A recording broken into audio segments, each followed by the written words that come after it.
All right, ladies and gentlemen, we're going to go ahead and call this August 9th Enterprise Funds Budget Workshop to order. We have one item on tonight's agenda to discuss our proprietary funds budget for the upcoming year. Thank you. I have a motion to approve the agenda. Do I have a second? I have a second from Commissioner Coleman.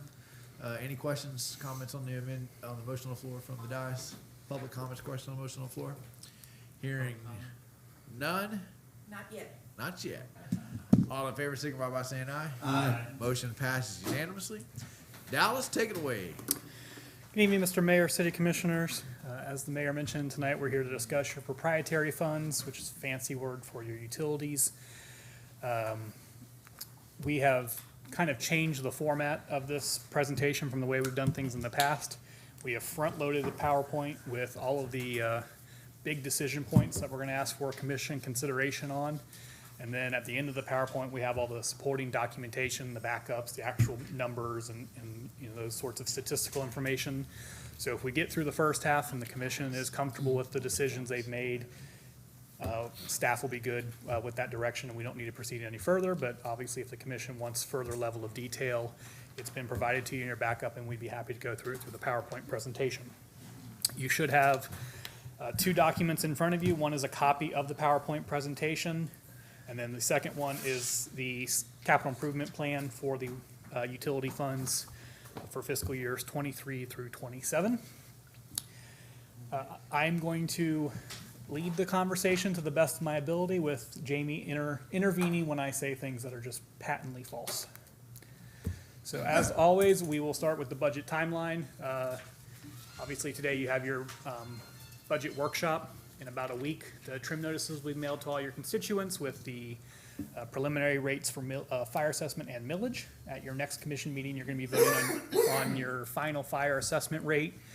Remember that this year, staff is proposing no increase in the fire assessment, and the commission adopted a fire assessment at the same level as last year. And then obviously we'll have our last budget wrap up and our two budget hearings. One thing that didn't make it onto the slide is I have heard back from our financial advisor.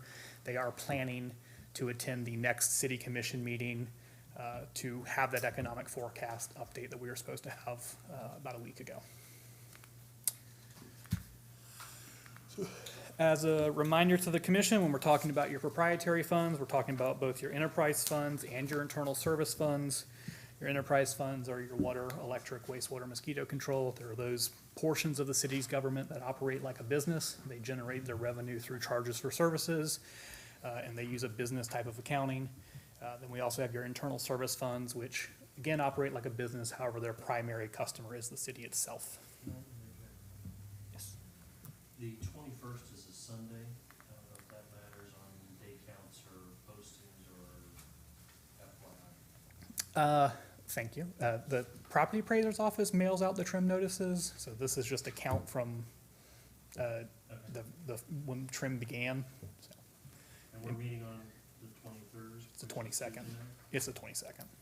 That's a typo from last year. So it'll be the next commission meeting, regularly scheduled commission meeting. Thank you. So we're talking about the proprietary funds, primarily your utility funds tonight. Important budgeting assumption and factors. We've been given direction by the City Commission in years past to make sure our utility rates generate sufficient revenue to meet the operating expenses, not kicking the can down the road, but maintaining competitive and low rates. We'll talk about a little bit more, but at a high level, this year we are proposing a 1.5% rate increase in the electric system. We do that kind of heavy-heartedly. We tried very hard to come in with no rate increase this year, given the impacts natural gas has had on our electric customers. However, to maintain fiscal stability in the electric fund and to continue to show that we're not losing money in the electric fund, we do need to propose a modest 1.5% rate increase. To offset the increases related to natural gas, we're proposing that it doesn't take effect until January of 2023. That'll get us past the peak of consumption, so our customers' consumption will be lower. FMPA is also projecting that natural gas prices will have declined slightly by then, as well as some of our fuel hedging contracts will start taking effect by then. So we hope to see our bulk power cost decrease. In water and wastewater, we're proposing a 4.5% rate increase in the water rates and a 2.5% increase in wastewater rates. The CPI this year for both water and wastewater set by the Public Service Commission is 4.53%. So we are coming either right in at that or below that. Just for comparison's sake, City of Alachua and GRU are both proposing 5% rate increases, and the City of High Springs is proposing a 9.1% rate increase this year for both their water and their wastewater. That hasn't been adopted by No, sir. That is the current proposed. GRU's 5% has been adopted. The others have not been adopted yet. So commission considerations, what we're going to ask for your input on tonight are obviously the rates in electric, water, wastewater, and then as well as your input on the capital improvement fund. We're going to go through some of the major capital projects that are coming up in the next few years that are driving some of these rate increases and long-term investments in our utility. Let me, Commissioner right Clark. while we're going right through Dallas before we get too far in, on our electric or the electric mainly, if we do the increase in the electric rates based on, this basically like a fuel charge? No, sir. You're This- saying we're basing this on our gas, cause rates are going up? No, sir. The fuel, the rates and the fuel are going through your PCA, your bulk power cost adjustment, which the city retains no part of. This is on our base rates, part of the. But are we doing this rates. based on fuel and the This is based power on going up? No, our sir. costs No? going up, so our healthcare, our Okay. salaries, Inflationary. To do with the, cause I right, was the saying, if we do PCA this, we come back handles. down. Okay. So and that happens multiple times throughout the year, right? That is correct. So the cost of the fuel that passes right through, and that changes, fairly frequently. Yeah, I know. These are our operating costs, our increased salaries, our increased insurance. We'll get to it then. Right. So, in your power costs that the city charges to its customers, there are two components. There is what is called our base rate, and then there is our bulk power cost. Your bulk power cost goes straight into your bulk power costs. Your base rate is those things listed up here. It's your customer charge, demand charge, and energy charge. Yep. That is split about 24% into the operations of the utility and 76% into power costs. So we are proposing to increase that 24% to help fund operations of the utility. Everybody get that? It's 5% on the 24%. That's operation. That's those increases. The power cost passes Straight right through. through. That changes beyond our control. Yeah. And we're hoping, all indications we've received from FMPA is by January, the bulk power costs should be going down. Damn, okay. You want this copy, Miss Peggy? Because you got it right there. That's the one I think we're looking at. I'm just Right. bebopping She's almost around on it. with PowerPoint. He's bouncing. It's not going in order. Go ahead, Dallas. Well, I'm gonna go in where I was, showing. We've got a whole bunch of slides with all their data points. Now I think we're going to keep on going with this, but remember that if we, and I've seen commissions do this, where we try to keep the rates on electric and water flat, and we pull it out of general fund. That means that people who aren't on our utility system end up paying for those services because we got to pay these people salaries. And then generally what happens if we don't have, and this is a higher rate increase than we have done in the past, but if we don't incrementally go, then we get into a situation where 2, 3, 4 years later, these guys are saying, well, we got to have a 20% increase because, we've fallen behind. So we have, in the past 7 or 8 years, we've taken the philosophy that we're going to have those 1-2% increases so that we don't get in a situation where we have to have a big jump. And that's probably why this year we're not looking at a massive jump, because we've done that incremental, and now that fuels costs are going crazy. Also remember that water and wastewater are indexed, but electric is not. Is that right? Or is it water is indexed? So we look at the index to set the rates, but for example, this year, we don't need the full index for wastewater, so we're proposing less than the index. But it's Okay. kind of the benchmark to make sure we're in range. Are we gonna increase the surtax on the other Mike. utilities? Are you back for no? Are we gonna increase the surtax on the other utilities? What, other, like like, clay. solid waste? No, like clay. You and- mean the franchise fee? Yeah, franchise fee. I think the franchise fee is set for every, The franchise years, fee 4 years? increases, it's a 30-year contract, it automatically increases every 10 years. So we have, I think, 4 or 5 more years before it automatically increases. The franchise fee is on their gross revenues. So if their rates increase, then we would get a larger piece of revenue. But that contract is set with the rates for the franchise for the next 26 years. right, 18 years. indirectly. We get it, but it's indirectly because it's part of their costs, So if which their, relate to their gross revenue. so if their power sales increase or their gross revenues go up due to raising their rates due to inflation, we're paid off the gross. So we automatically will see that increase. Yeah. And then the contract increases the rate automatically every 10 years. And is that factored into your, Those are general fund revenues, so those are factored into your general fund budget, not your utility fund budget. Remember, the franchise fee goes to pay for roads, all the infrastructure that those companies put, all the wear and tear that those companies put on our infrastructure. So that is the whole city benefits, or needs to benefit from the franchise fee that we're collecting off of what they're costing us. Does that make sense? Clark? Dallas, when we did our budget workshop last year, the deep dive on about everything we did, we had project is 5% or 1.5% or whatever it is, and we used to have a little, knowing per citizen, it'd be 40 cent or $1 or any of that. Just come and look, Come on with you it. keep making him go ahead. Come on with it. All right, I will cover those. Till we get to the end. Go ahead. So items we're looking for commission input on tonight are your utility rates, and then the capital improvement. We'll talk about some of the long-term projects that are coming down in the capital improvement plan, development/impact fees. Those pay for a large portion of your capital improvements in your water wastewater utility, and then debt. One of the reasons we are proposing a rate increase in your electric system is so that we can show that we operate a financially sound and stable utility. So when we go out to take out debt for some of these projects, we get better ratings and good ratings that show that, nobody wants to lend money to a business that's losing money.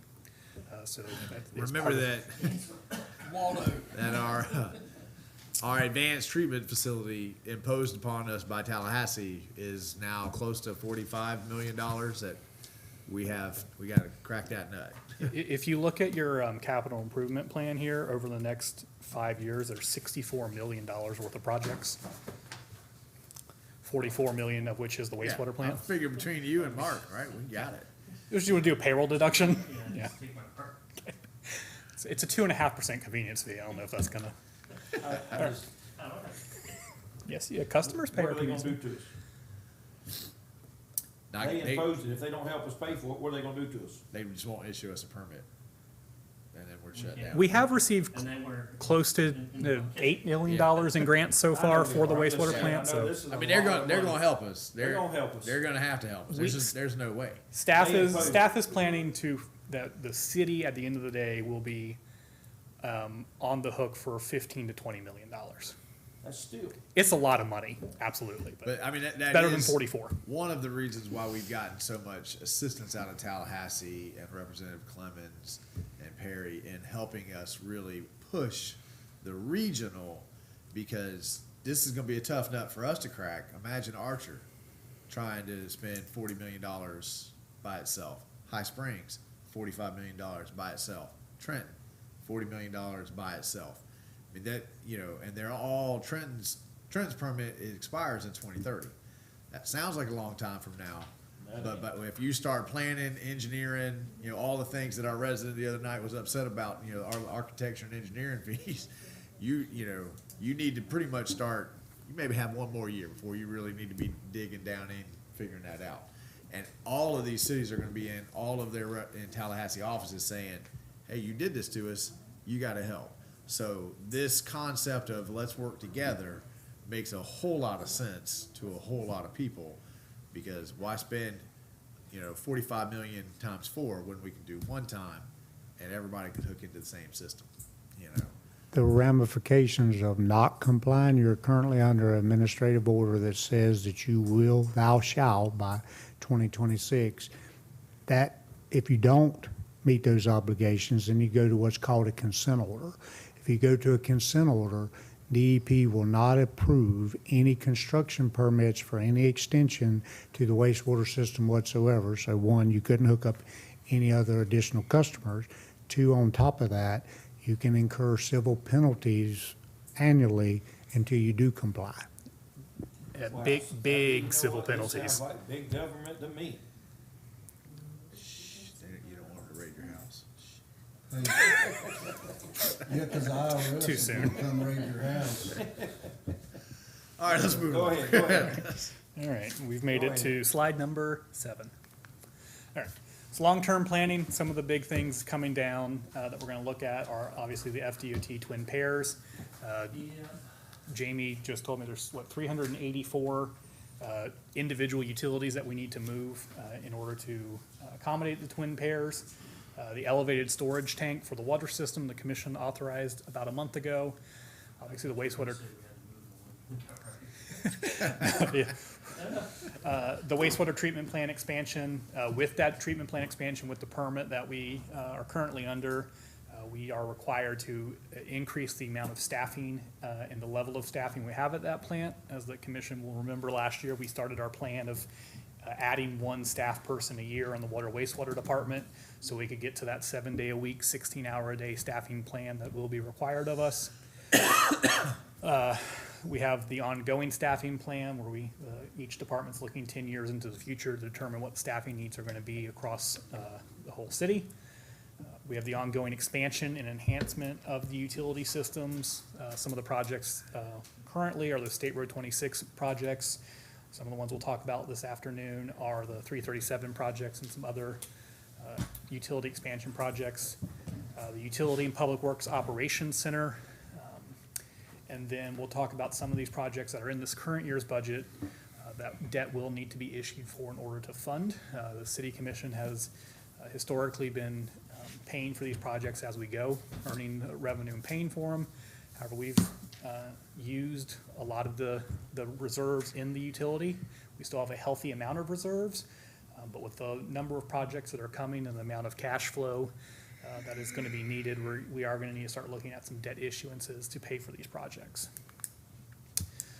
So the first one is the State Road 26 twin pairs, and I'll let Jamie kick it from here.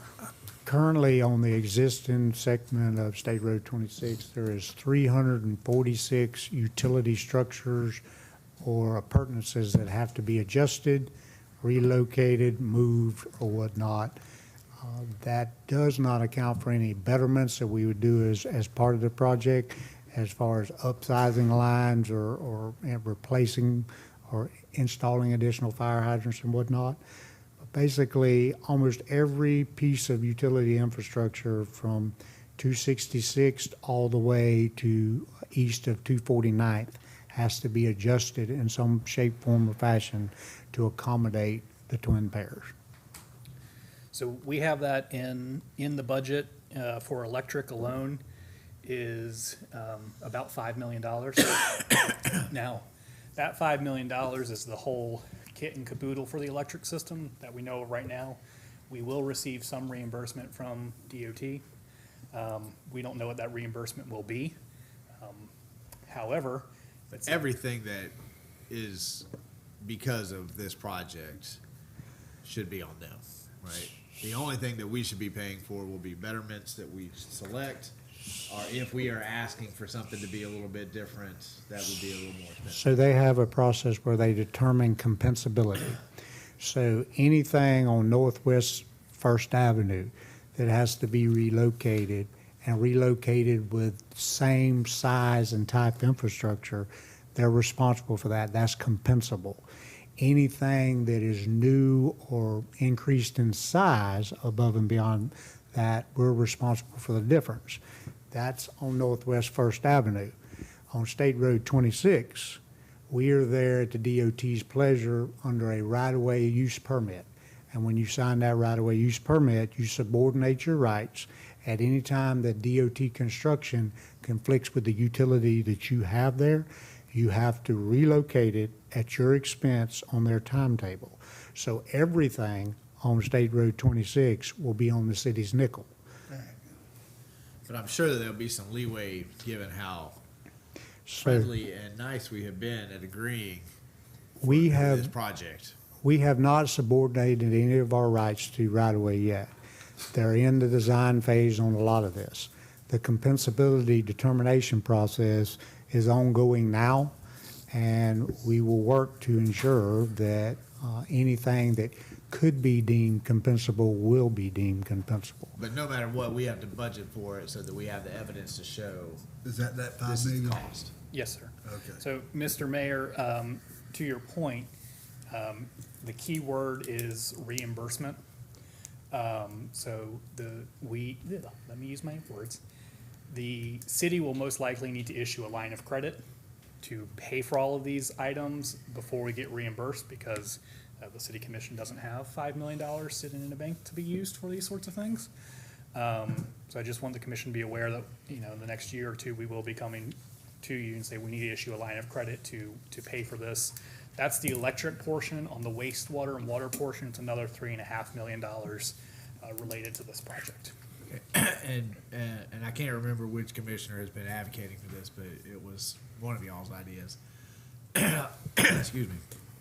We've got Seaboard, we've got 15th, we've got City Hall, we've got the two-way pairs. We have some amount of debt that we're gonna have to take.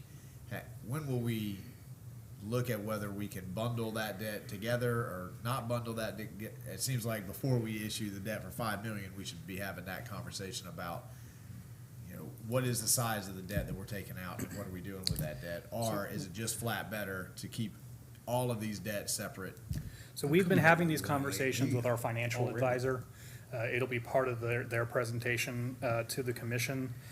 Because most of these items are not in fiscal year 23's budget, they're longer term. There's one project that we will ask for the commission to issue debt on this year, and because we're waiting on impact fees. My plan was to wait until about spring of next year to really dig into when the best time for us to issue debt, which really was about a year ago when rates were lower. Part of it is it's difficult to bundle your utility debt with your other utility debt because the rates are different, the payers are different, and bundling your utility debt with your general fund debt because, again, the rates are different, the pledges are different. Long answer to say spring of next year. Okay.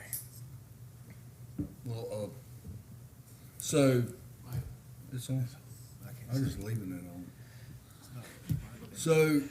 So right now, with this expansion, just for electric, water and waste, we're looking at about $8 million. Correct. In fiscal year 25. So it is a few years down the road, but Oh, great. yeah. Well, if they start construction in 23, if it's construction as soon as 2023, I think that's an optimistic number from the city manager's slide last year. Earliest I've heard is 24, and I think what they mean by that is moving some of these things out of the way, getting ready. That's still only 2 years, Right. or less than 2 years. yeah, if they start coming here and breaking ground in 23, and we don't have the funds set aside Oh, yeah. for that at that point, then We'll borrow from the same we just have to borrow it at that time. Dallas, how long, realistically, out of this 8 million, how much you think we'll get help from DOT? Do you even have a clue? I'll defer to Jamie. 7.5. That's what I wanna hear. 8.9. We are going to work very hard to make everything compensable that we possibly can. That's what I wanted to hear. Normally, by now, in a design project like this with DOT, if they're acquiring right-of-way, they've required you to subordinate your rights. We have not signed a subordination agreement, which makes the discussion that much more flexible. Seeing your use, so, in, what's that word again? Compensable. And then we're gonna teach you how to capitulate. Yes. I think we do need to address Commissioner Farnsworth's question though, because I have been told 24 is still a target year.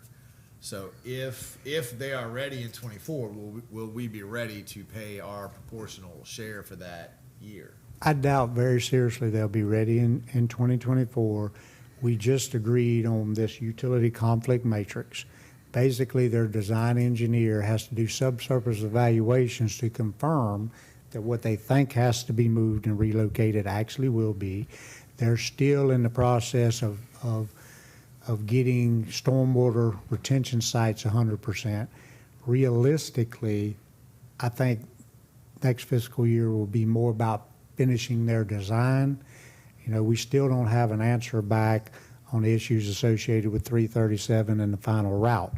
So that works in our favor and gives us additional time to realize what we have to pay for versus what we're going to get them to pay for. They also will give us, they're not gonna say we're gonna start building this next month.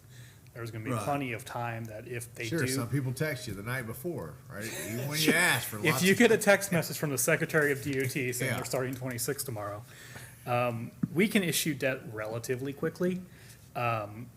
If we get notice that they are moving the project up, we'll still have plenty of time to put into place the But funding mechanisms that means needed. that we would be taking out debt just for this one project. We wouldn't really have the time to think about lumping different projects together. And This going out. project, We'd I have would to- not recommend to lump with another project because We want to give compensated. most of it's gonna be compensated back. So we will issue a line of credit for $8.5 million, finish the project. DOT gives us $7.5 million back. We pay $7.5 million on the debt. And when you say we that can issue point- debt relatively quickly, 6 months or Less. 3?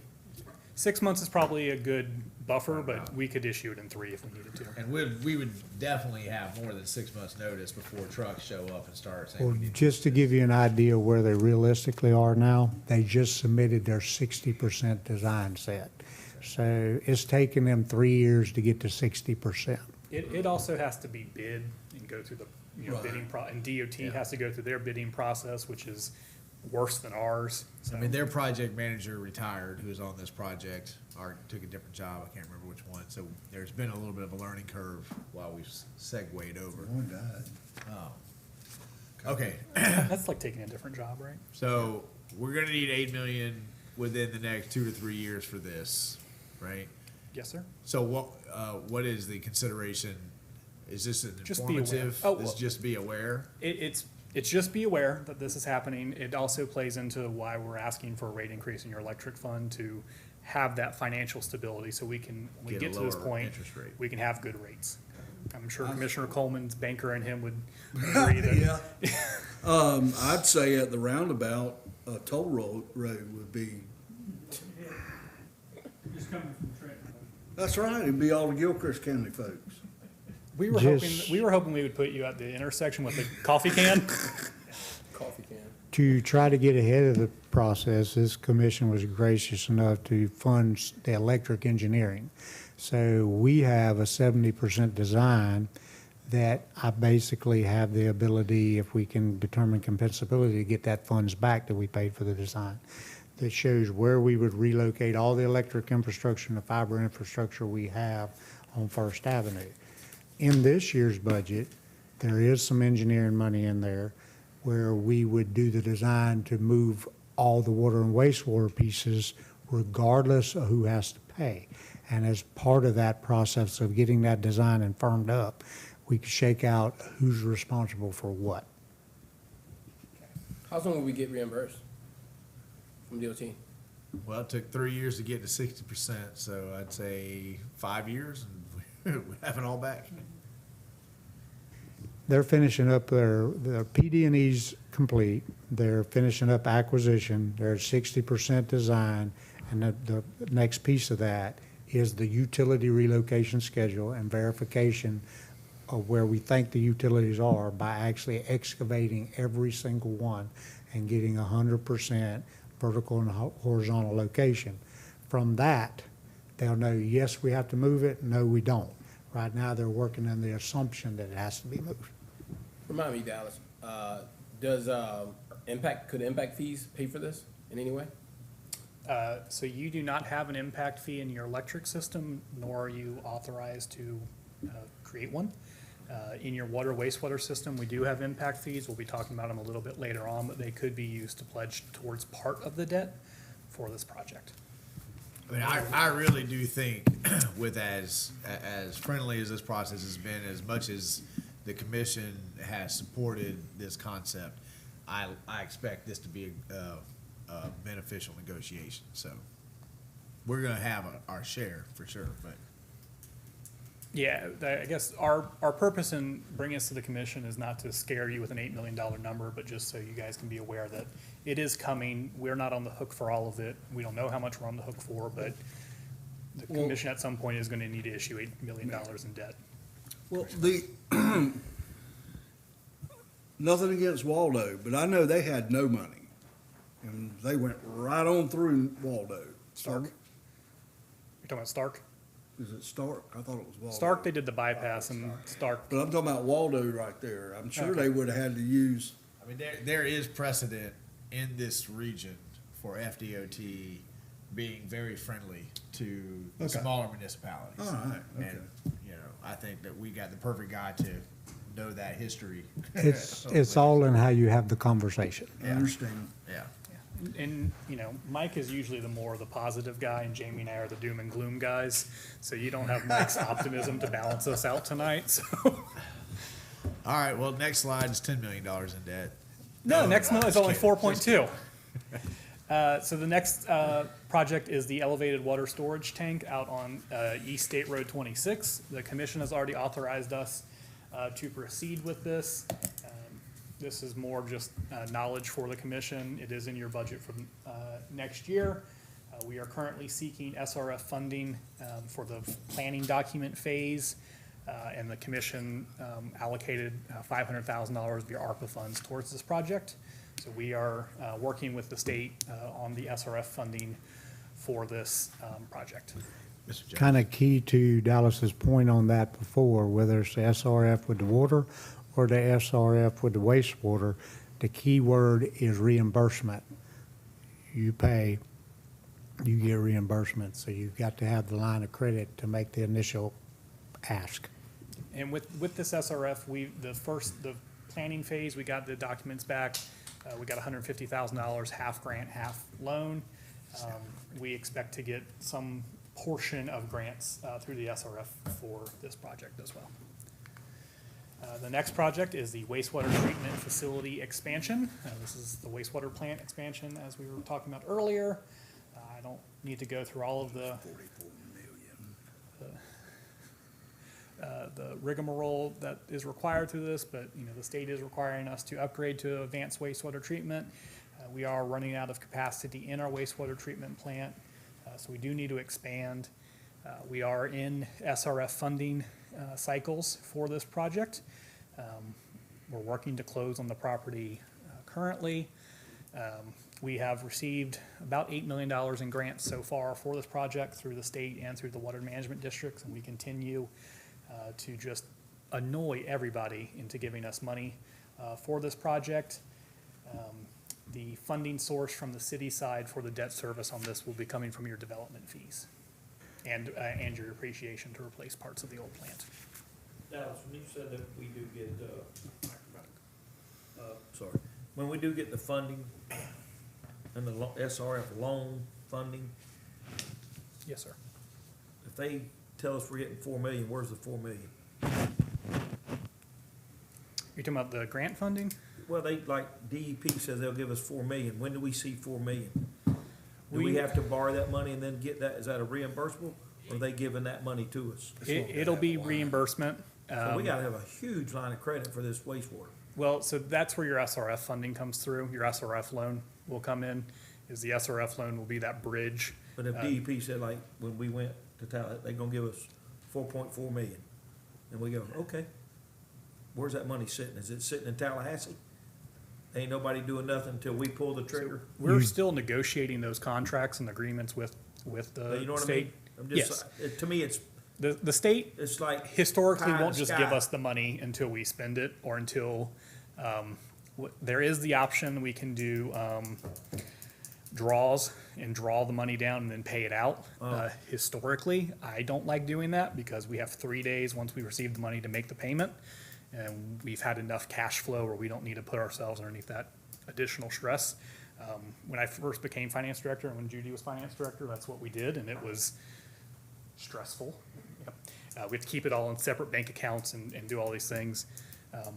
So we will have an SRF loan that will be paying these things, and we'll be submitting reimbursements to the grant as it happens and Suppose making the payments biggest to the thing for SRF. us then is just to sit back, let you borrow a bunch of money, or get a big line of credit, and if we go broke, we just say, man, they didn't give us our money. I think what Those what guys- You know what I mean? happens They just, from there's a big Tallahassee lots of money It- standpoint, supposedly coming to us, and we gotta pay it out. And Right. we have financial advisors from, who are SRF experts. We have the city's own financial advisors Yeah, who are okay. fiduciaries, who are looking at all these things to play all the Well, I mean, boxes I just against don't know each if other. everybody and- really I understands. think Tallahassee very got complicated. burned a lot in the 70s, 80s, maybe into the 90s, where you would get the 2007. grant and they'd give you the 4 million, and then the city would know, they'd say, yeah, we're gonna do this, but Then then they- they wouldn't do it, and not that they didn't intend to do it, they just didn't have the professionalism, the competence, the skill to actually carry it out, and a lot of wasted money, and then you're still back at square one. So You've you also hear a had lot the of issue times where, cities around us, well, this time just got $8 million. Well, it's not like they just wrote them a check for $8 million and it's sitting there and now they get to go spend. They have to show all the things that our staff does. They have to show that they're doing that, which is what you heard when we go to Tallahassee. Well, look, we've been burned by this city over and over and over again because we keep trying, and then we give this grant, and they don't do anything but spend it on consultants, and the project never moves forward. So we do it, and then they give it back. But then when we go to the bank, we say, hey, we've been approved by this, so we've got the backing, right? So that's kind of what I mean, and some of these things, they promise us this, budget goes south, economy goes south. Once we Is that have, money still allocated in a bank account for Newberry, Florida? I mean, if the state doesn't pay us, the That's what I- apocalypse has happened. Yeah. Yeah. well, so I mean, yes, I the just don't answer know is how it yes, the money operates. is somewhere. Okay. Until we have an agreement, it's iffy, but we're working on agreements. Yeah. But, some of the money that we've gotten is in the state's budget. The I state just has hear the these money to big pay us. numbers, and I kind of wonder where it's all sitting. And there's, Some cities got in trouble with kind of what the mayor's saying, where they would get their $4 million and then they'd go invest it and like try and make money in the stock market with it and either lose it. Or what really annoyed the state is they'd make a lot of money on the money that they invested, and the state doesn't like you to make money on their money. Mr. Jones? and ours will be a draw pretty much, what we'll do on these. The SRF is a draw Yeah, project, like it's we'll construction do a loan. draw only, a draw only on the, give me a second, guys. Interest. Yeah. It's a draw on the principal that we pull, simple interest is what they usually are, Yeah, correct? and then they capitalize the interest at the end. Right, okay. Mr. Jones? Well, just to tag on what Dallas says, you have an agreement with the state. So just like in any other governmental entity, that money is allocated and it rolls. It's in the reserves. You call on the agreement. What the commission needs to understand, as a condition of getting grant money, there is a tremendous amount of documentation and auditing that goes with that. So while that's a benefit to get that, there's a tremendous amount of staff time where if you were borrowing commercial paper, you have to identify 5 things or document 5 things. For every 5 things with a grant, there's 25. So there is a lot of administration time that goes in it, and twice the auditing. The other thing I would point out on this slide, when you see that price tag and you see that gallonage, that's for Newberry's needs. Any capacity that the city of Archer, any capacity that the city of High Springs, Trenton, or whoever may need, they will pay to construct that capacity at the same price per gallon that we do. So if it really comes to Fruit Regional and we have 1, 2, or 3 cities come to it, whatever their capacity is, they don't pay by the gallon for the construction, then they will pay through their rates for the operation of the same. So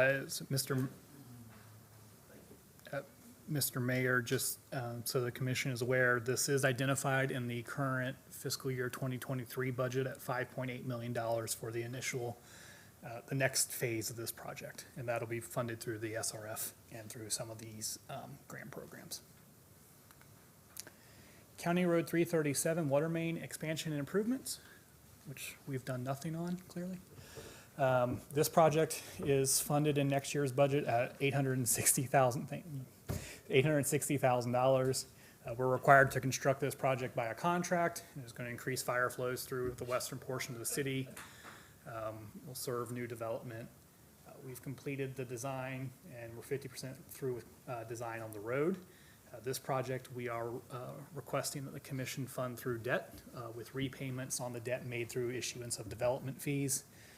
It's kind of hard to see on this slide, but the project extends water across from Southwest 15th to 337, then up and down 337, and then up near Jimmy Durden Park. So this one will come. So how far on 337 is this project going? North, it will tie into State Road 26. South, it will dead end at Southwest 18th Road, which is the Lime Rock Road that's adjacent to the west side of the wastewater plant. It will tie all the way back from 337 to Southwest 260th at the corner of the cemetery, and it'll extend north from the new 15th Avenue and tie into the existing lines on Southwest 264th Street, south of, right at the corner of Jimmy Durden Park. If you look at slide number 12, Commissioner Farnsworth. Yeah, I'm trying to blue- figure It's it kind out. of hard to see, but Yeah. that blue line is the proposed water main. This, I this was hoping to project, take it all the way out to like around the curve right there, but not at this time, huh? Well, I think the idea is that we'll get it to the point where when a developer comes in, that developer would be able to tie in easily and pay for their share wherever they're going. that's exactly right, Mr. Mayor. This project was originally identified by Jones Edmonds in about 2009 as part of the water model to improve fire flow on the western side of the city. At that time, we had entertained running it through the sewer plant to get to 337.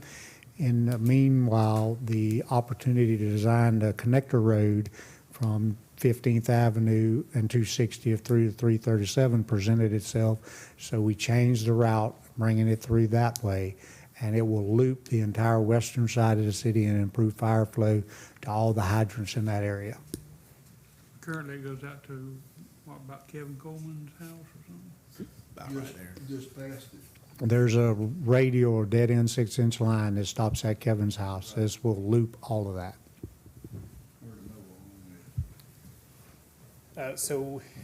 Should the commission approve this budget, we will be bringing back debt options for the funding of this. And this is the project. debt that will be immediate. Yes, right? sir. This is what we need right away. If the commission Everything else adopts we've been this, we'll talking bring this about back is- in October, November. Right. This is associated with the water line. The actual roadway through there, the city is 50% through with the design, but there's only a small portion of that construction cost that we're responsible for, the portion adjacent to the cemetery. The rest would be constructed by the developer through to 337. And that portion's already funded in your general fund. And Mike has been in pretty deep conversations with Mrs. Lieberman about the environmental park, and we've got some developers, and we have a pretty good plan to work on that first segment of 337.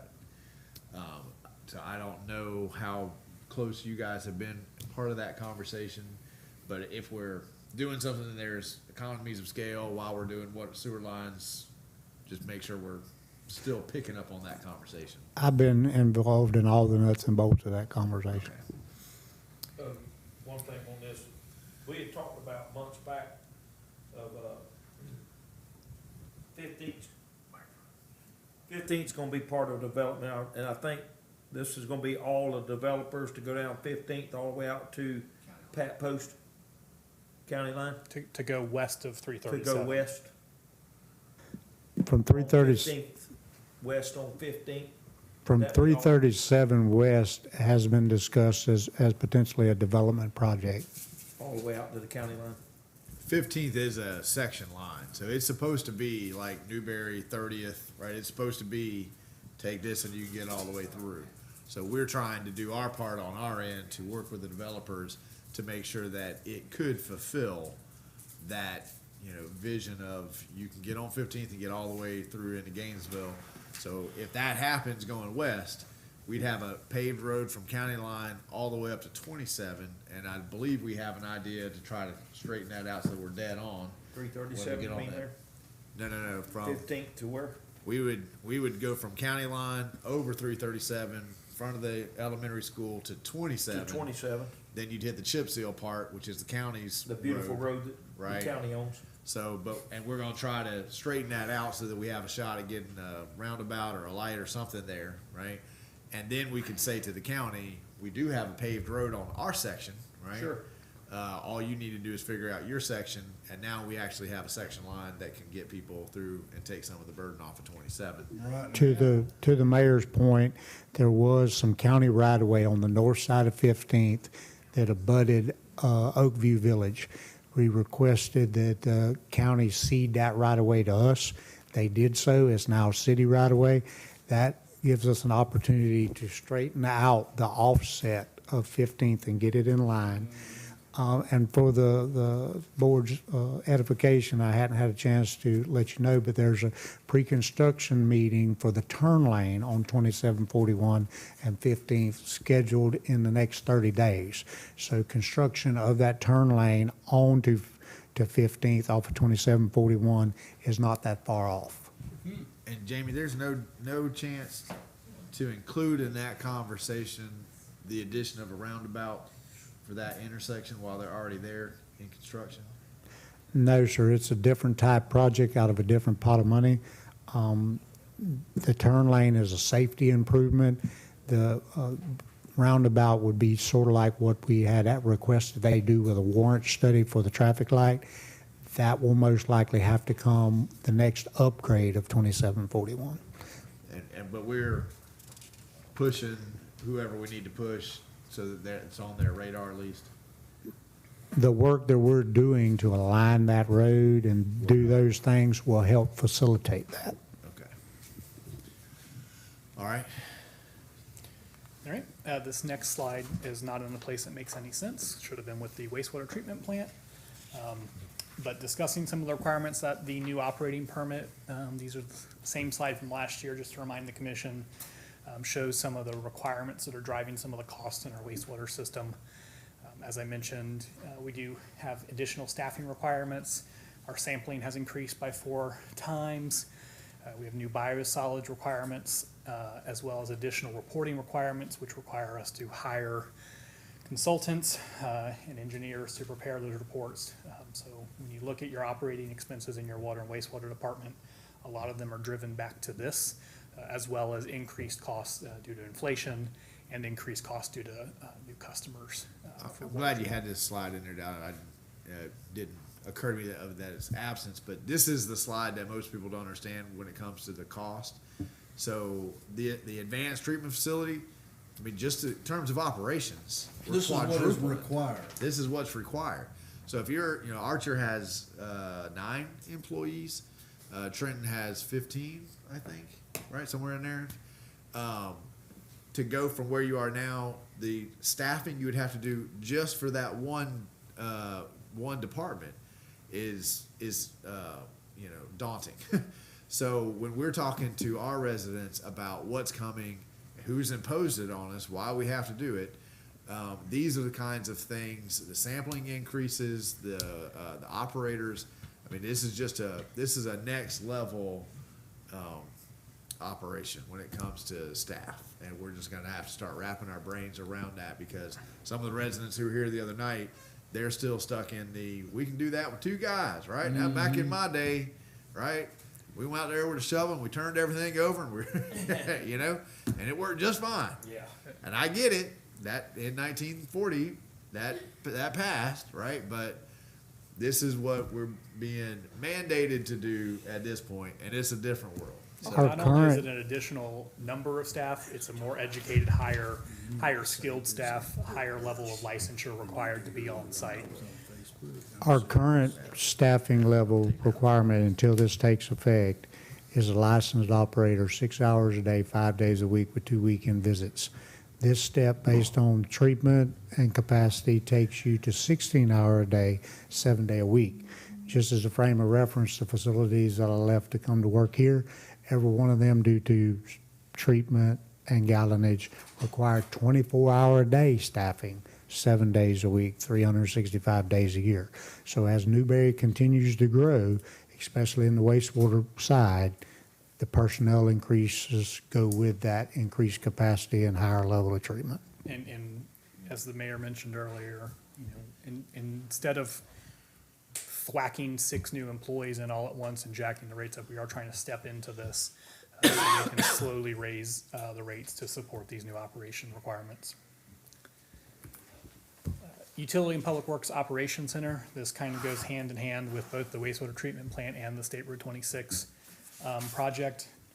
Essentially what this project is moving the yard from the yard out to where the wastewater plant is on that new piece of property, so that the yard is not on State Road 26 once the Twin Pairs come in, not only from a visual aspect of not wanting to have a public works compound, even though Jamie has a very lovely operation down there on our major road, but from a feasibility standpoint of us, of our employees driving loaders and backhoes and heavy equipment in and out of that facility directly onto State Road 26, this makes more sense, as well as combining some of those joint facilities. Jamie and I were talking earlier, you know, we need shower facilities at a wastewater plant. We also need shower facilities at a public works compound. So let's just build one set of shower facilities together in one co-location. This will also support us in our EOC operations as well. So this is planned to be part of the wastewater treatment plant expansion. We don't have an estimated cost yet, but it will be in about 4 to 7 years. Instead of 2 sets of generators, 2 sets of fueling, 2 sets of warehouse, 2 sets of this, we can get some economy of scales, combine it all together. It does facilitate, when the need arises, relocating those 2 existing wells to your current well field. And with the exception of the power plant building, that frees up that piece of property, which will be adjacent to a state road, for the city to consider repurposing it for something that is on the tax rolls.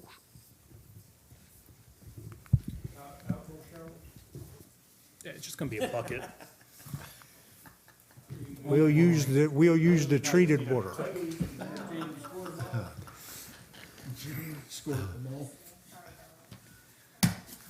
All right, so okay. questions on any of those projects?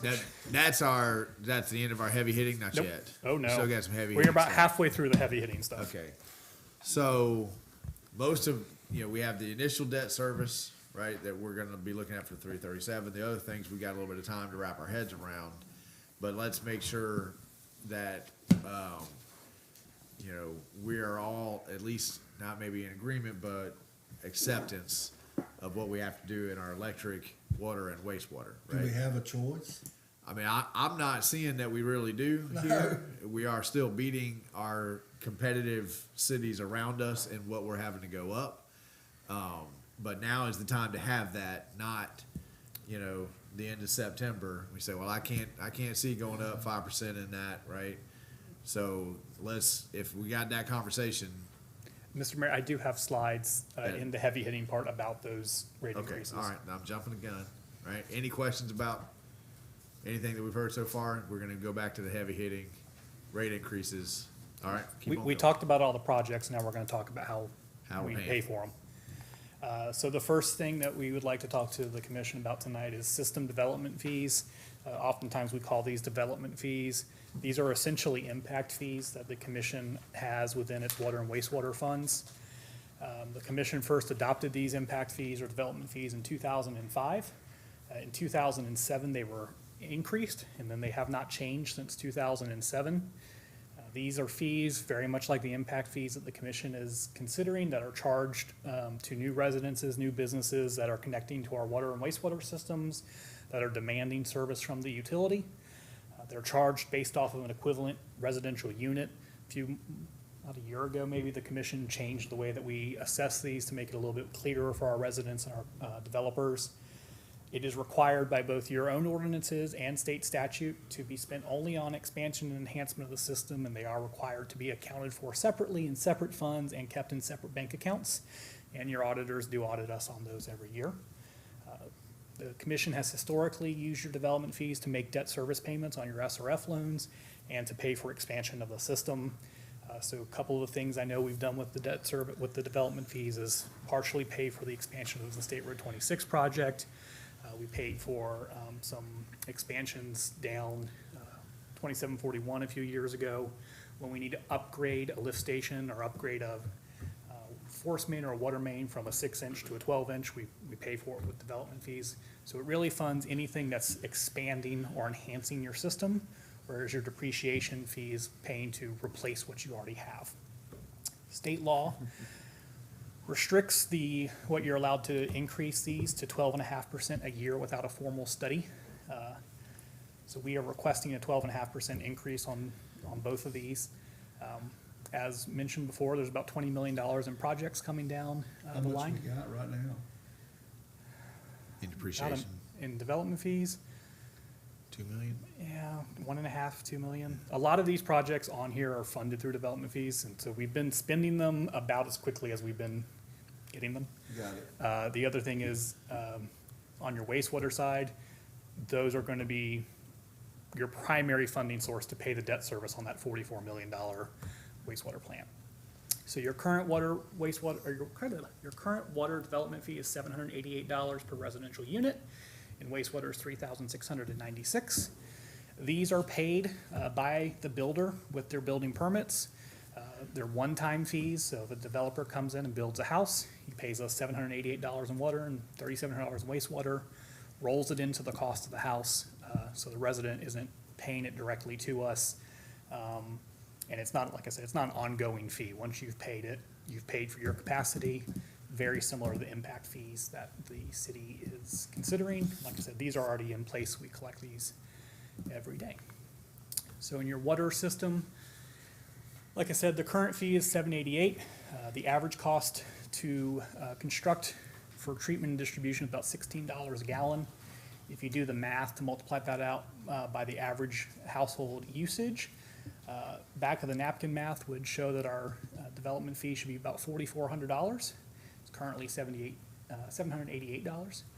So again, we are requesting a 12.5% increase, or about $98 increase to $886. In the fiscal year budget that's proposed for you is the formal study to justify a further increase should the commission desire an additional increase. And then just for kind of benchmarking, City of Alachua is currently charging $1,950 for their water system development fee. They are proposing to increase theirs this year to $2,200, and GRU is charging $1,180 for their water development fee. I don't know what they're proposing to increase theirs. They increase theirs every other year. They last increased them in 2020. In wastewater, currently is about $3,700. If you do the math, back of the napkin type math on wastewater, it would show that our development fee should be about $12,000. Again, we are asking for a 12.5% increase, about $450 increase to $4,100. And again, requesting that study in the current year's budget. Again, Alachua's is about $3,600, so they're just a little bit under us currently, but they're requesting to bring theirs to $4,100, to be about in line with ours, and GRU's is about $3,500. Commissioner Martin. Dallas, I understand the math of the 16 times the 275 and the 4750 times the 250, but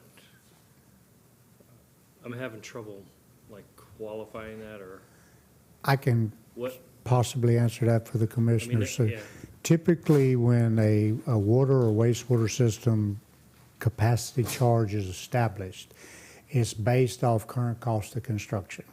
And it usually goes with the life cycle of the facility. So the fee that you have now on wastewater is $3,696 per ERU. If you extrapolate that out by the gallon based on the ERU, that's the cost of construction of about $16 a gallon, which makes sense with what you paid for your wastewater expansion 2012, 2013. If you recall from Dallas's other slide, the current projected cost of construction for your wastewater plant is $40 to $44 a gallon.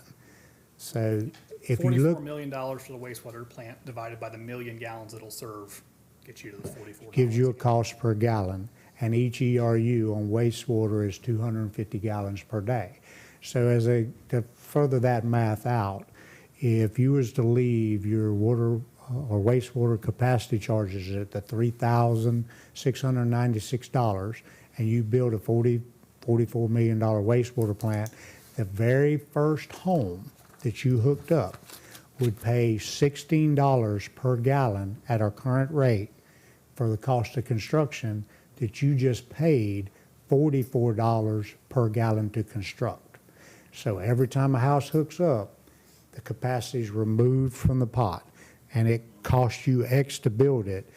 At the current rate, you would be charging them less than half per gallon what it costs you to construct. It does not help, it does not help me. Well, It's a very similar, I mean, it's exactly the same as your impact fees. The cost for us to serve that new resident is $11,875. That's how much their proportionate share of building that new wastewater plant is.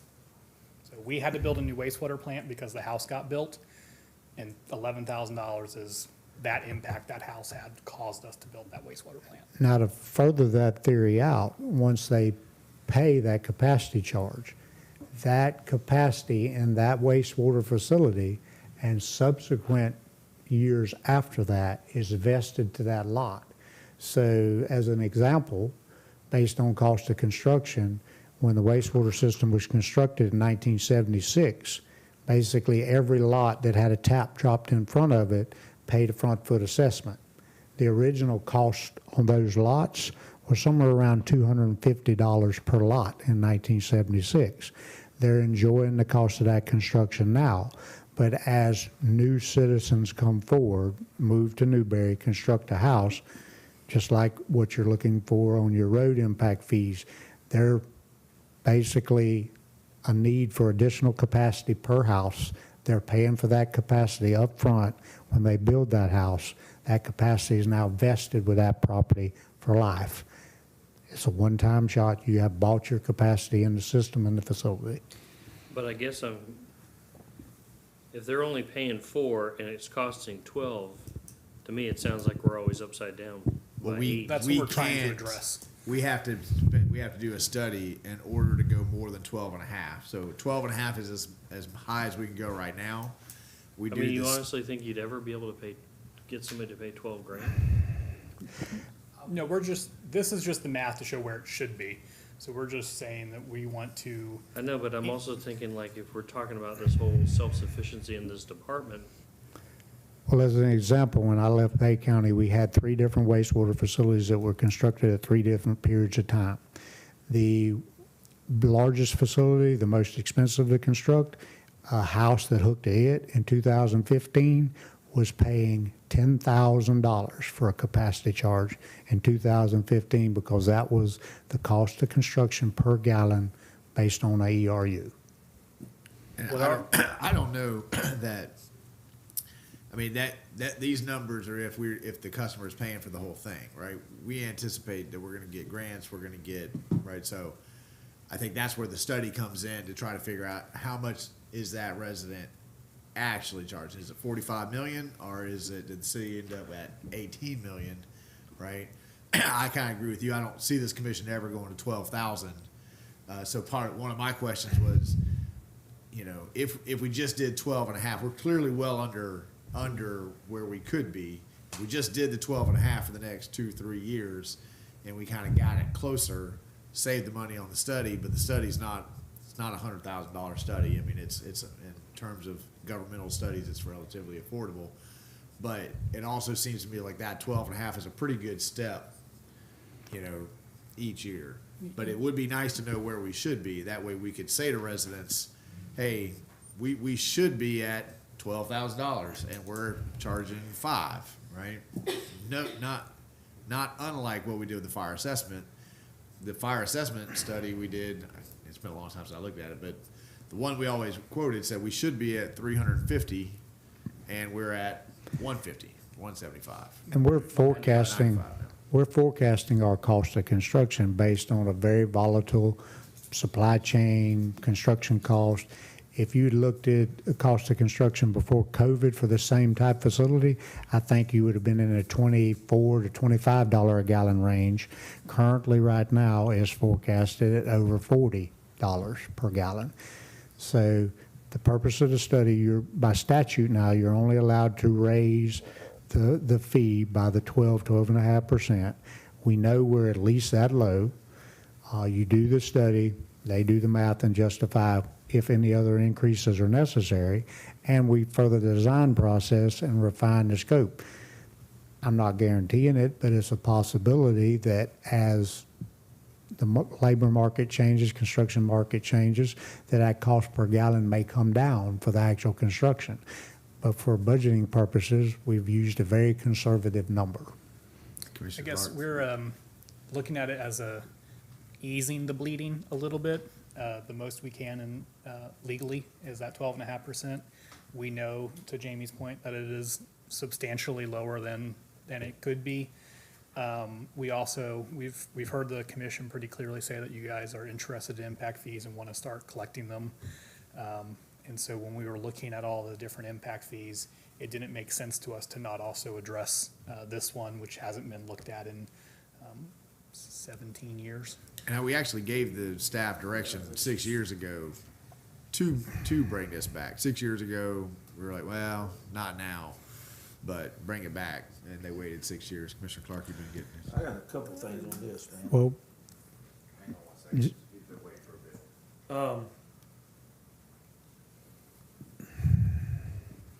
This is a pass-through cost from a builder, right? When they pretty much pass this through. So not only we're sitting here talking about affordable housing, now we're gonna raise up something else, and we're gonna put impact fees. So every time I look at something like this personally, I mean, I don't mind trying to do something to make some money, but dang, we're going up on everything. We And lower we're taxes. going up on, and we're adding an impact fee. And we're gonna get $20-30 million back from the state to help us buy our sewer plant. No, we're not getting no grants to help us We $20 haven't million. got it. We haven't got it yet. So what, Right. but, And we're Well, and if this we're pays at, for I'm just more saying than the that- wastewater plant, right? So Yeah. currently, even at the requested amount, you wouldn't fund the amount of debt No, I service know, but- required. we are gonna get some back. We're putting a whole 44 million right here on the paper. Per the ER, for everything is on the paper at 44 million. If we get some back, we're still charging the citizen. Well, we're If you not- did the math at 44 million. But we're not requesting it to go to the 44. We're just showing that's where the top is. Okay, yeah. So So- we're requesting. But We're we're at a doing third. an impact fee too, though. but you got to keep those things separate. I understand where you're from. The guy who's writing the check, right? They're together. But when Alachua County has 6,000 of impact fees, none of it include either of these, right? Because the county limit is Theirs very do small. not include, They don't include. They pay the this. GRU ones. They pay the GRU All ones. right. Let me put this in perspective. You ready? Baker County, if your house is under 800 square feet, it's $8,998 is the impact fee. A standard house is $1,800 to $2,500. That's $16,781. We're talking peanuts, guys, of Baker County. Now, St. Johns County, y'all ready for that one? I'm scared. St. Johns County, I'll just give you the low end one, under 800 square feet, is 9,671. Standard house is between 1801 to 2500. It's $18,036. Well, I don't live in Baker County and don't wanna But- go but to I'm Baker just- County. Not now.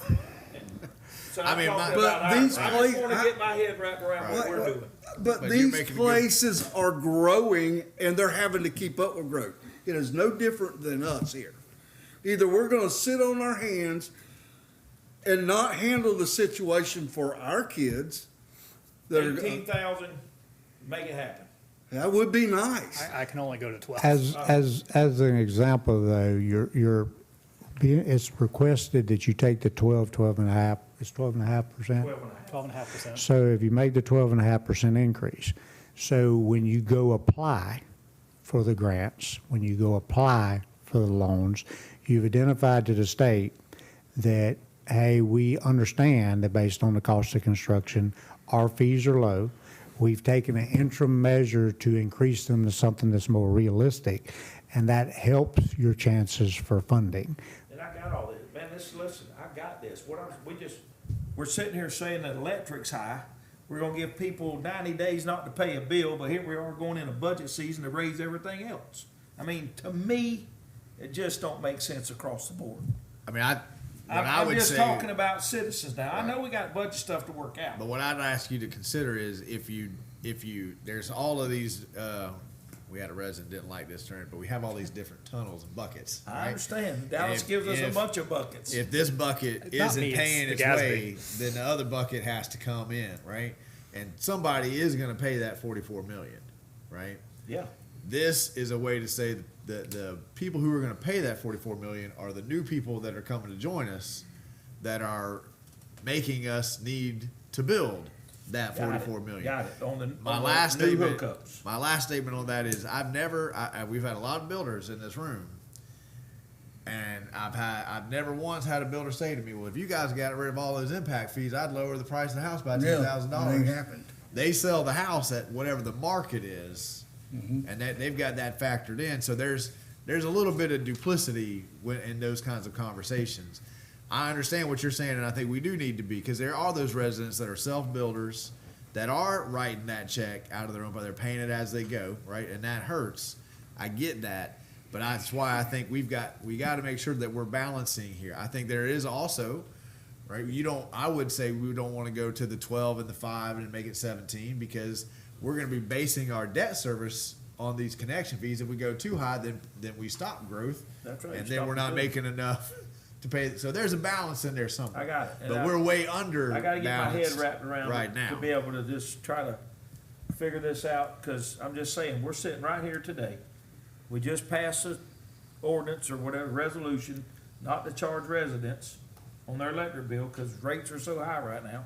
Hopefully they come back down. We done shot through all of our extra money we had in the electric fund. So, and then, we're gonna raise up everything else. So really, there's nothing here but just raise it all up. Everything. I think it's trying to do incremental in every way, though we're trying to be fair across the board. So I mean, I get your point, I know. but instead of raising the electric rates 20% and keeping something else flat, Yeah. right? We're trying to do 5% here, 5% there, 12% here. Commissioner Farnsworth, you've been waiting patient. Even if you raise it like 12.5% per year, and for it to get up to $12,000, it's gonna take, 7, 8 years just to get to that point. And probably by that time, the ball had moved, and it's probably gonna be $20,000, so it's, I mean, you're not gonna be able to catch up that way. Mr. Mayor, this also does not just include the cost of the wastewater treatment plant. It is the lift stations that get sewage to the wastewater treatment plant. It's the force mains that connect to the lift stations. It is the system as a whole. Holistic. It also pays for more than just the wastewater plant. It does pay Right. for expansion of the system, those sorts of things as well. But the thing is, this new construction coming into town is requiring us to build these extra facilities, put in these extra lines, put in these extra lift stations.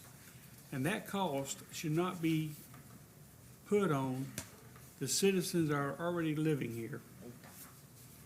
So as far as I'm concerned, if there's a way to raise it to $12,000, I'd be okay with it myself. I just don't think that, we as commissioners should force other, current residents to pay for this kind of stuff. And, if anybody thinks that the builders are gonna lose money because of that, They're It not, ain't and this happening. is strictly impact, this is strictly new construction here, period. yeah. This has nothing to do with the, If you've been hooked to the city wastewater system, water system, this does not impact you. Changes to the rates do impact. and where was So our rates, what were we requesting on the rates? It's the next section. 2.5% Remember, wastewater. rates pay for 4.5. operations, But the rates are for everybody that's already here, we already got that. but that pays This right here operations. is just impact fees New on our water, construction. and then our, what was the other ones in Waste, impact fee? wastewater. Wastewater. No, the other one we're just fixing to get when you build a new house. There's another impact fee. Those are roads in We haven't- general we don't have government, those but we yet. don't have those yet. We got water and wastewater Wastewater. impact. Those are the Okay. two connections. One's at 788 right now, one's at 12. That's strictly new. 36. 36.96. so to further that, Going to dis- 12, Okay. hopefully, and going to, One's Getting going, clear. one's going up $100, one's going up $460. okay. so to further that discussion, so your capacity charges, development fees are for your new construction. Let's say that we did not hook up a single new house starting tomorrow, no new houses came to Newberry, we still have to go advanced. There is an increase, you've seen that slide with that. There's an increase to staff and increase to chemicals and so on and so forth. That is the justification for your increase to your rates. Because whether you get a new house or not, that increased cost has occurred. That money comes from rates, capacity charges, or for the new construction. That's where, I got it. Okay. So, I'm And clear we're- now on the impact fee, because what I'm trying to say here is, just, we're not going up on our citizens on everything, and the way this was, in my mind, I was thinking we're gonna charge this, then we got keep them our. in two separate sections. Two separate, New got it. construction, operations. Got it. Right? All Okay. right, let's roll. Commissioner Coleman, you're good? I'm good. Well, Sumter County's over 12 grand too. I looked And that up. the study that we're funding in this budget will help us know what the number should be. And so next year, you guys, with that study in hand, will have another decision to make about, the study said you can be here, how close to here do you want to be? Right? That'll be, Well- we'll have that study within a year. Yes, Yes. big caveat on that is you can only ever increase them 25% in a year, even Right. with a study, but How much is the study? it's 10,000 for water, 10,000 for wastewater. And we can't do our own study. It's required by statute. And And that allows you to dump 25% a year instead of It 12 also and a gives half. you something, so if a developer comes in, it's not, well, Jamie and I said, the statute says that any fee like that that's imposed has to be based on what they call a rational nexus test and has to be identified by an independent consultant. And for the commission's edification, every single staff member with the city of Newberry, whether they live in Newberry or not, is very sensitive to rate increases to anybody, because regardless of what utility provider provides to us personally, we see those same increases based on inflation, based on labor costs, based on operations. We're sensitive, we understand, but unfortunately, we're trying to operate a solvent utility. Okay, let's All right. get into the rates, because this is our last this is the last section of the heavy Last. stuff. heavy stuff, and we're a little past 8, so I know we're, Okay. So as mentioned before, we are proposing a 1.5% rate increase on the electric rates. Again, we tried very, very hard to do everything we could to bring no rate increase, given the current climate with natural gas, and unfortunately, we weren't able to make it happen. So we are proposing that 1.5% increase starting in January of 2023. The thought process there, again, is to get us past the high consumption months, get us out of summer, so your customers' utility bills aren't as high, as well as that is when our analysis from FMPA is showing that we hope to begin seeing some decreases in natural gas prices, which will lower the power cost adjustment.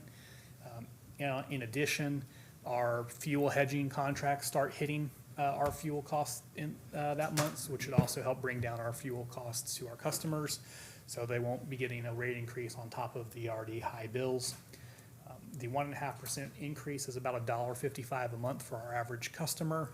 And as mentioned earlier, we are bringing this forward so that we can have a balanced budget and show a financially feasible utility so that we can get better rates in our debt issuance, so we don't have to have even more rate increases in the future. It's a 1.5% rate increase across all rate classes as well. Looking at where we currently are in terms of our rates, we are pretty smack dab in the middle in terms of rates across the state. Some of our neighbors to the east, who we won't name, are a little higher, although they're not the highest. Fort Meade is. Yeah, they got one ahead of them. We are currently the lowest electric utility provider in our service territory. Newberry is currently offering, with current PCAs, which change every other day, our average customer is seeing about $157.10 utility bill. That same customer on Central Florida would see $157.90 utility bill. So if you want to annex into our utility system. Clay customers are $160.24, and then Yeah. just because we like to poke fun, GRU customers are paying $198.71 for that same. I want Newberry to own all the utilities, Jamie. Let's get something going, get Clay out of here. So even with our rate, our lower rate increase, we'll still be one of the lowest rate providers in our area. So that's all I have on electric. Where is Clay at on here? Clay's not on the graph, it's on the side. It's so high, it fell off The co-ops aren't required to report their rates because they're special, so they don't make it onto the chart that FMEA puts out every week, every month. If you ever listen to the, hearing in Tallahassee, I don't know how the co-ops get away with it.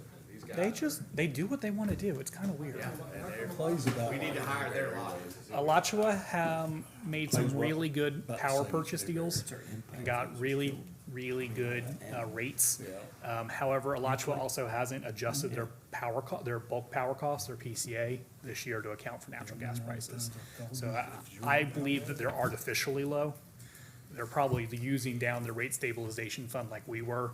If you looked at this same graph about 6 months ago, we would be much lower as well because we were using our rate stabilization fund to offset the cost. So that's electric. If there's no questions, we'll move on to water. So in water, we're proposing a 4.5% increase in water rates across all customer classes. As a reminder, the Public Service Commission CPI for this year is 4.53. So we're coming in a whopping 0.03% below the CPI. As well, High Springs, our Alachua and GRU are proposing 5% rate increases. High Springs is proposing a 9.1% rate increase. With the 4.5% rate increase, that'll be about $1.09 impact to our customers each month. And we are still the lowest water provider in the area. Here is a graph that shows that we are the lowest water provider in the area. As you can see, we're low by a pretty good margin, almost $1 in most cases. And we're low in all lowest in all categories except for irrigation, I believe. This is a figure that is produced by Raftalis, they're an engineering company, consulting company. They do a survey of all water and wastewater utilities. Is it called in here, Judy? Sorry. Gotta be tough. You got all these fellas up here just radiating heat, and all these poor ladies in the back just freezing to death. I sit next to Commissioner Coleman. We know he's a punk of learning love over here. Raftalis does a survey every 2 years of all water utilities throughout the state to determine what the average rates are. So the average water rate in the state of Florida for 8,000 gallons of usage is just shy of $40 for 8,000 gallons. The city of Newberry's rates with these proposed rates, it would be $32.13. So you can see not only are we the lowest in our region, we're also very competitive when it comes to other utilities throughout the state. But we lose money in water. We are Just to be clear, I mean, it's in the float. But Yeah, this this is, year. we're not solvent yet in this one, but we're close enough that we're kind of comfortable with not being solvent. This year, we're proposing just shy of a $20,000 loss in the water system. That's less than 2%. That's based on the 4.5% rate increase. To become solvent, you would need to do a 7.25% rate increase. And we did not feel comfortable recommending that this year. In the wastewater system, we are recommending a 2.5% rate increase across all customer classes. That is a $1.13 month impact for our residential customers. Again, we will be the lowest rate provider in the area. Again, High Springs, Alachua, and GRU are all proposing rate increases as well. So Newberry on wastewater, as you can see, is pretty substantially lower, at least $3 in almost every category for residential customers. And then looking at that same graph for wastewater from the Raftalis, you can see that the average is $62, and Newberry with these rate increases is $57. So we're still below not only our regional average, but also the state average. We're solvent in wastewater. We are solvent in wastewater. So the total monthly impact, How much would it take to get solvent in the water? 7.5%? 7.25, And we're going up how much?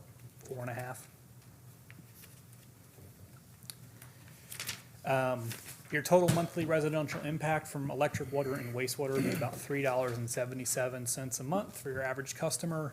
Our average customer bills right now are running about $270 a month. So this is 1.25%, 1.5% increase across average impact across those three.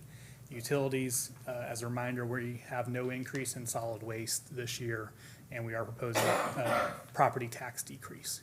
And that finishes all of my hard slides. Question, Commissioner Martin? Or is there somebody You saw outside it the too. window? He also had like a LED, like, Now y'all gonna are they freak me out. playing laser tag outside? Shut this here. Oh, there he is. Oh, yeah, see, there he is. He's going. Going somewhere else. See, in the school, we have to close the Oh, windows now. they're walkers. They're like lights on so they don't get hit by You cars. wanna close your? Like safety lights. They were walking down the sidewalk, now they're walking that way. Yeah, it's the Okay. sidewalk. So, back to Go my, get him, Tony. back to my original conversation. You know, we're gonna get to the end of September and we're gonna have our second reading on the budget. We don't have to agree with every single thing in the budget, but we have to have, you know, we've gotta vote positively or bad things happen, right? So again, and you guys have never done this to me, but I always feel the need to say it because past commissions tend to like to play some games and decide right at the last moment if they had a conversation they wanted to have. Now is the moment to have these conversations. So I agree with Commissioner Clark earlier on, you know, or Commissioner Coleman, what's the choice? But if there is a choice, now's the time to tell staff, this is what we are or not comfortable with. Go back and figure something else out. Commissioner Farnsworth. I do have a question on the projects by department. The Newberry Town Square utilities, $184,000. Why are we paying that and why isn't it being paid by the developer? Mr. Mayor, we have an agreement with the developer that he pays us back a set fee per lot. So it shows up on this chart because the city is paying it out to have it developed, and then the developer pays us a portion back. But we have to pay the whole portion, and then we bill him for his portion of it. We're his Tallahassee. So we don't have any, do we have any place where we? So there's a revenue offsetting a portion of this in the budget. You just don't have that part. Other questions? I will leave on this note, I sent an email this morning, but just so the city commission knows and the public can hear, over the last 10 years, the city commission has invested over $15 million in capital investments into your infrastructure. That's net of depreciation, which means you are replacing and enhancing your system above what's being used and aging out of the system. So when you hear people say that we are not investing into our infrastructure, we're not taking care of our assets, this is good data to counteract that argument. Like I said, over the last 10 years, it's been $15 million of infrastructure investments made by the city commission. Mr. Farnsworth? I need to commend this commission, the staff, and the mayor for keeping on top of this, because in the past, things have not been done, and you get behind, and then all of a sudden, instead of a 1% increase, you have to do an 8% increase to make up to where we are. So, I think this commission and staff and the mayor have done an absolutely phenomenal job of keeping up with that and making sure we stay ahead of the curve. I agree, and I would implore you guys and everyone watching. To me, it's the comparison graphs, right? When, the world is the world. We're a very small piece of that world. When people say, "Well, you guys are driving everybody out," I said, "Well, where are you driving them to?" Right? We're cheaper than everybody around us, smaller and bigger. Right? I mean, our staff is doing a phenomenal job at bracing our residents for what is happening to the world. We can't change what's happening to the world, but we can do what we can. But you're going to flee to Trenton, their costs are much higher than ours. High Springs, Archer, Gainesville. I mean, so every city, every municipality. I mean, at some point we've been doing these annexations, and we've seen that it is the cost of living in the city of Newberry versus unincorporated Alachua County is closing to the degree now where there's really no question. I'd rather be in the city of Newberry. It's only costing me, $100 more a year. Sometimes it's a net gain. So to me, I go back to those comparisons. So I know that there was a time 5 years ago where we had to do a 4.5% increase. This board would have been saying, "My goodness, we can't do it." But everyone around us having to do 5, 6, 7, 9% increases.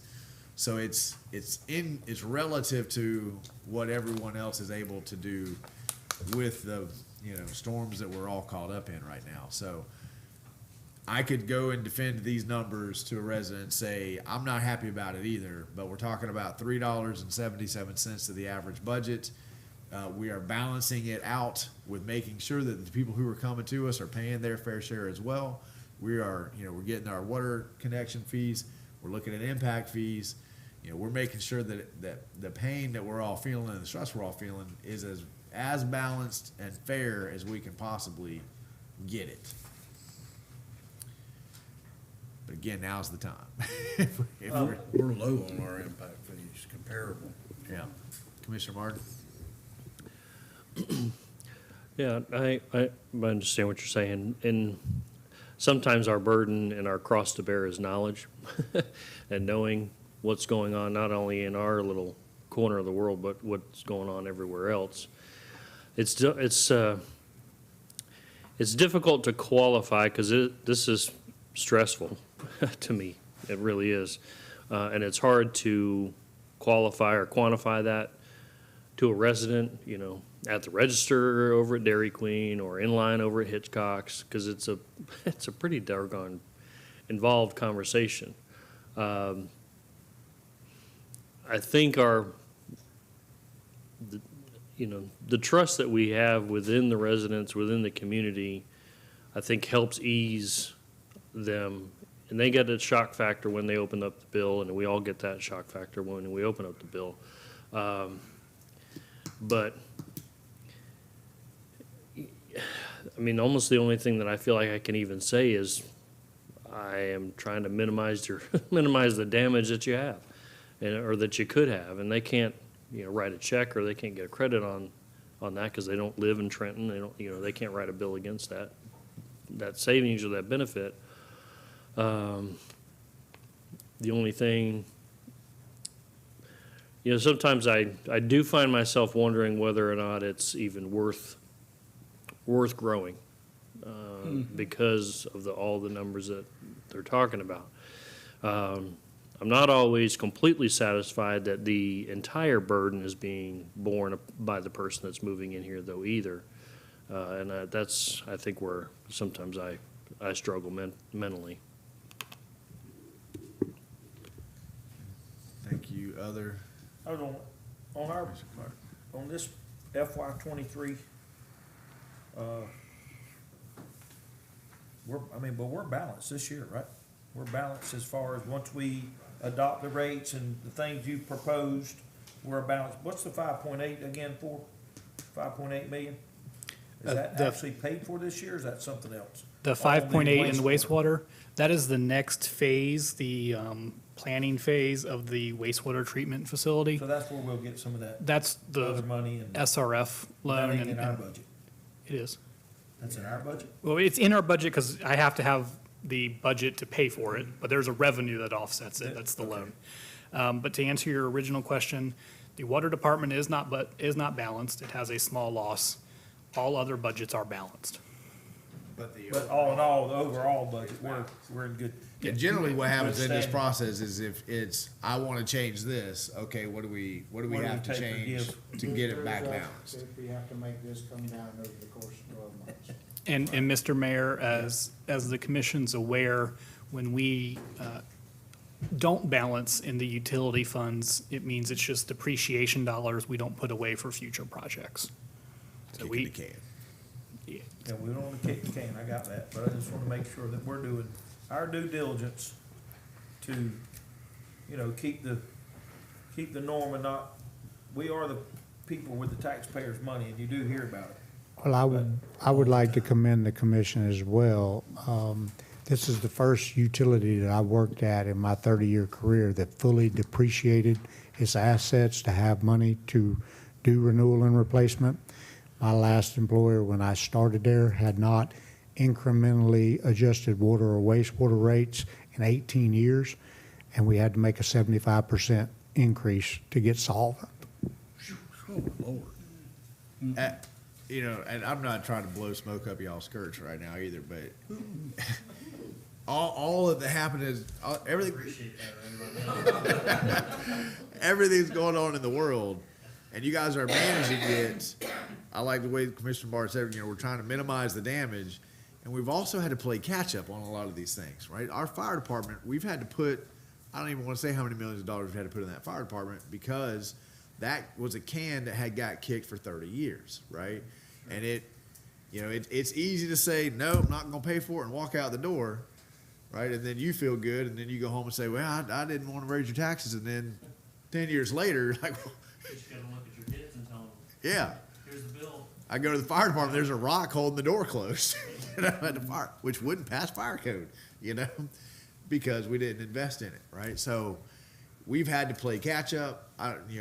Jamie's first 5 years here was saying, how did this happen, right? Why is this line running here and then this line's running over here and nothing's tied back in together, So, we've did a lot of, and that's, again, previous commissions did what they did, and they made the best decisions they could make in that moment as well, right? I add one more thing, Jamie. I don't know what it is, but we kept digging and there was a tractor down there. Oh, boys. Commissioner Farnsworth.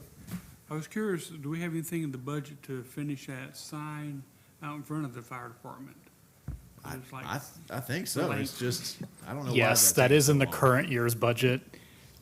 We do not have enough time for us to tell you the backstories as to why that sign's not finished, but it will be finished this fiscal year. If I can go down to Ace Hardware and get a can of paint, We're about to take a Sharpie to it.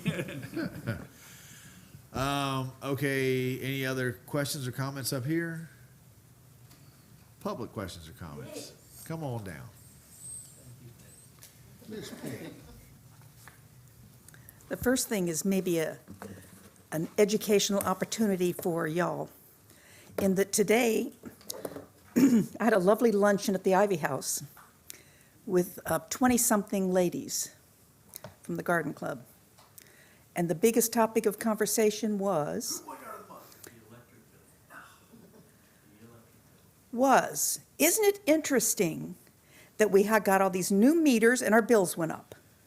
don't you think there's something fishy? Well, I understand the thing about, what we have to buy to make electricity is costing us more. And I know all of that, but maybe a lot of other people don't. So maybe we could do a little bit of educating. Second thing is, the month of June, I was here, and my electric bill was $164. My utility bill was $164. The month of July, I was not here. My air conditioning was off. I had porch lights on in my refrigerator, and my bill was $215. 15. That's a high bill for me. I'm very conservative about temperature. And, I mean, there's only one of me, too, and I'm not terribly frivolous. But it's just, the month I was here and I know the air conditioning was running, it was a lower bill than the month where I had no air conditioning. This is the perfect moment for that educational piece that you were just asking about. Dallas? Mr. Mayor, the bills that customers are currently paying are for consumption in June. The bills that came out at the end of July that are due in August are for June's consumption.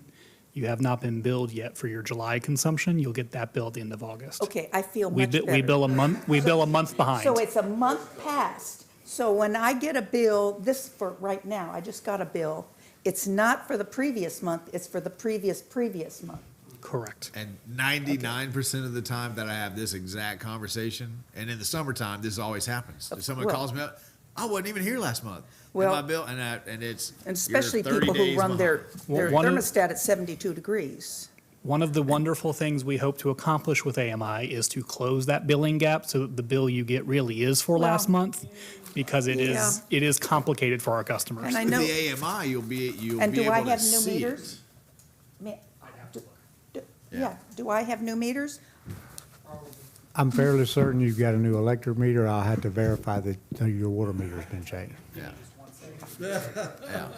I think it's too complicated to go check on the internet anyway, so it's kind of Well, a I moot think point. what we would love to do for our ambassador to the garden club is when we confirm whether you have a new meter, we're gonna personally give you a lesson in how to check that dashboard and look at it, because it is really user-friendly. I know it's intimidating, but it's really user-friendly. Really, And I believe your that- idea of user-friendly and mine might not be the same thing. I believe that somebody who loves to sit here and listen to these conversations, I believe that you would get up in the morning with your coffee and you'd start looking at that dashboard and you'd say, hey, well, I saw that, that And peak. learn before softball season starts. Exactly. Volleyball season starts next week. If Dallas can teach me to use it, anybody can use it. Thank you, Miss Peggy. Any other public comment? You sat here the whole time. Come on up here and introduce yourself. Yeah.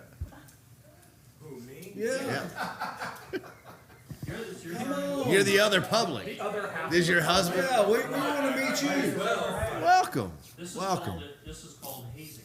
Yeah. We've really, Because I'm retired military, so you don't have to worry about that. you're the husband to Miss Ada back there? Yep. Well, we have really appreciated her. She's been great to the city of Newberry. So, I appreciate that. So, what branch of service? Army. Army. Okay. We won't tell about anything else, anybody else up here. Yep. So what I do is I actually help veterans with their compensation for VA. So, actually, branching off to that because I was told I couldn't come up here. So, yeah, Daniel. Yeah, last name Schmidt. Yes. So one of the questions I actually had was just off of what she said. So it's a month behind, right? So logically, Florida gets really extremely hot. So I don't care as in what you set your AC on, it's going to logically start kicking on. We all know the energy prices are coming up. So what justifiably says that her energy bill last month is not going to be projectively last month's bill? This month, as she paid attention, she goes away again, and it's even worse the next month. Because unless you can control the sun, drop it down, it's gonna get hotter. Whoops, sorry. It's gonna get hotter, and what justifiably goes into the manner of 3 months ago, 4 months ago, it was cheaper. Now, 5 months later, it's so much more. So in that manner, how do we justifiably go ahead and pay our bills when everything's going up? Like this young lady is saying. It's tough. Yeah, well, everything is tough. I mean, hell, I went to Iraq. That's tough. So it was hot as God's giving earth over there, 149 degrees. But somehow, some way, we made it happen. We're in Newberry, Florida. How do we do this now to justify make every manner of every person that's going to justifiably make it? Because everything is tough. Hell, you go out today and you get to your car, you pull out in front of a car, a semi-truck comes, you either move or you don't. Right. So that's tough. One thing that Newberry has done is that we're just like some other municipalities that I'm not gonna name, we're not gonna go out there and shut you off. I'm talking about people That's a that good can't thing. afford it. That's a good thing.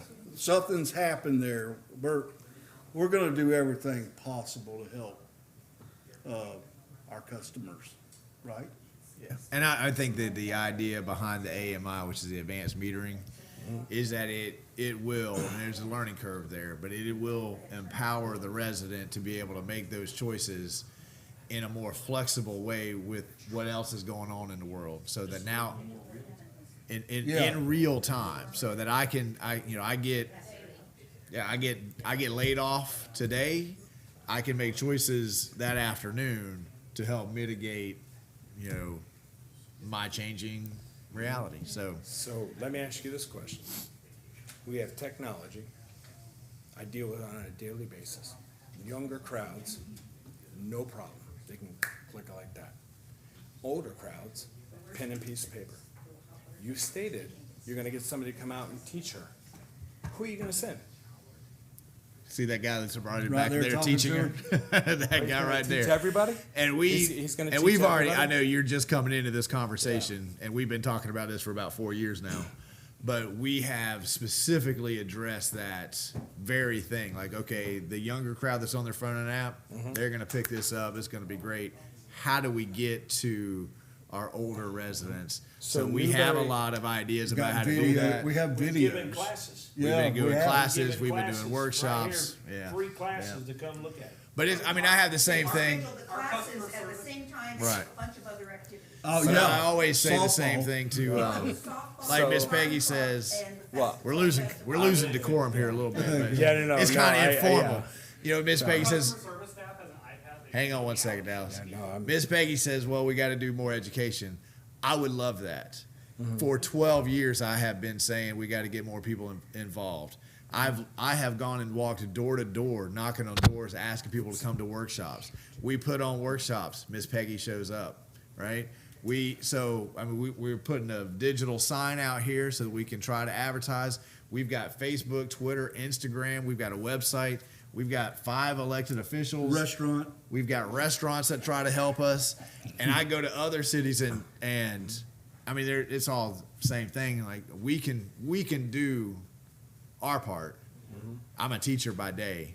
I can stand up at the classroom and I can teach, but at some point, I need the students to meet me. Doesn't even have to be 50%. It's Right. got to be somewhere.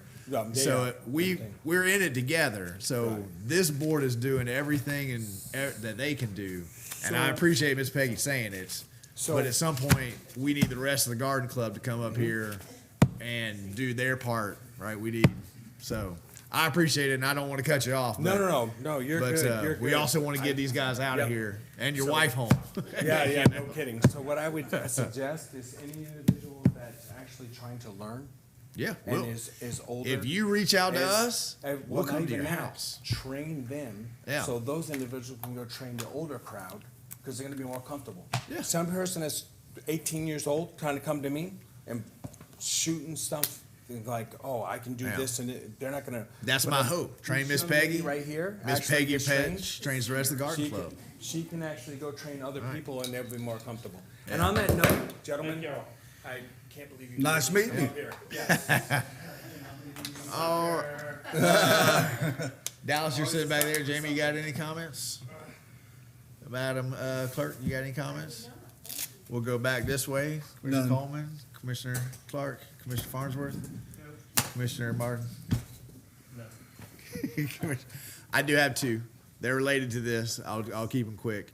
I have one thinking into the forward comment, right? We don't have them yet, but we are very soon going to have some businesses that will be helping this season, right?